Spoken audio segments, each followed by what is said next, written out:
Alright guys, so this video is going to focus on how do we describe the end behavior of functions. So I have 3 examples, but I'm also going to go over just generally depending on what the highest power of your function is. There's a very simple, easy way that you can figure out what this graph is going to look like.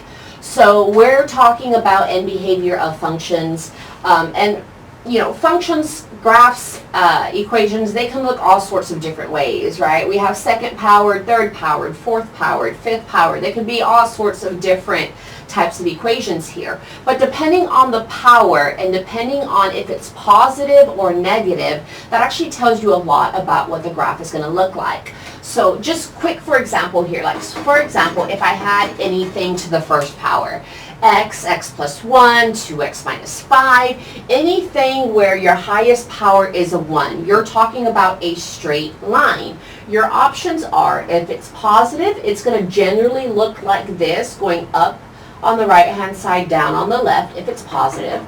Or if it's negative here in front, then it's going to have this shape here, where it's going to be going down. If you have a parabola, so if your function is to the second power, a positive version of that looks like a U going up like this, so this is the positive. If it's negative, it's going to go down like this. Regardless what it has, it could be x squared minus 3, it's still going to have this shape. It could be 2x squared plus 5x minus 8. It's still going to have this general shape. It might move around a little bit on the graph, or it might be a bigger, you know, it'd be a wider U or skinnier, but it's still going to look like a U. If you have something to the third power, so those start looking a little funny here, the positive graph looks something like this, whereas the negative graph looks something like this, regardless of what else the equation has attached onto it. If it's positive and it's x cubed, it's generally going to look like this one. Positive x cubed is going to look like that one. Just real quickly here, f of x to something to the fourth power. Those look like w's. The positive looks something like this, whereas the negative looks something like this every time. So one thing I want you to notice here is what we want to pay attention to is if the powers are odd or if the powers are even. So talking about powers being odd, so I'm talking about to the first power, to the third power, to the fifth power, to the seventh power. If it's an odd number, it doesn't matter. They're going to have the same end behavior for when they're positive and for when they're negative. So compare the first and the third one here. The positive ones go up to the right and they go down to the left, right? Up to the right, down to the left. Whereas the negative graphs go up to the left and down to the right. So that's exactly the description that they want. Falling to the left, rising to the right, going down to the left, rising to the right, that type of language. Whereas if we looked at our even-powered functions, so something to the second power, the fourth power, the sixth power, pay attention to those, right? The positive graph, up to the left, up to the right. They're both going up.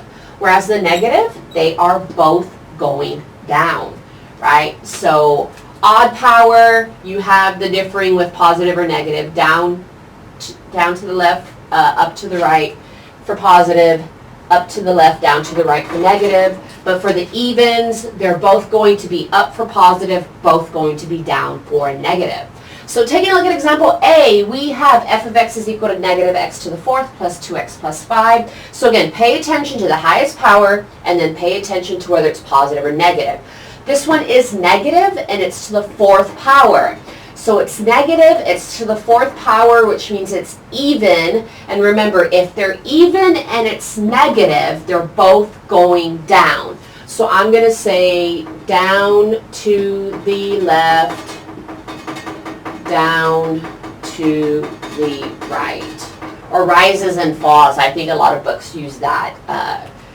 Falls to the left, falls to the right. Example B is x cubed minus 2x squared plus 5. So the highest power is 3 and it is positive. So odd functions that are positive, right, go fall to the left, rise to the right. Right, so fall to the left, rise to the right. Okay, and then example C, 3x squared minus 5x plus 2. It is positive and its highest power is 2, so we are talking about a positive parabola. It is even and it is positive, so they're both going up. So rises to the left and rises to the right. So technically you can give me any equation. If it's an even number, I know exactly what it's doing. If it's an odd number, I know exactly what it's doing. It doesn't matter if it's to the 23rd power, to the 44th power. In the end, they're still going to look essentially exactly the same. Otherwise, this is how you describe the end behavior depending on different functions that you're given. Otherwise, I'll catch y'all later.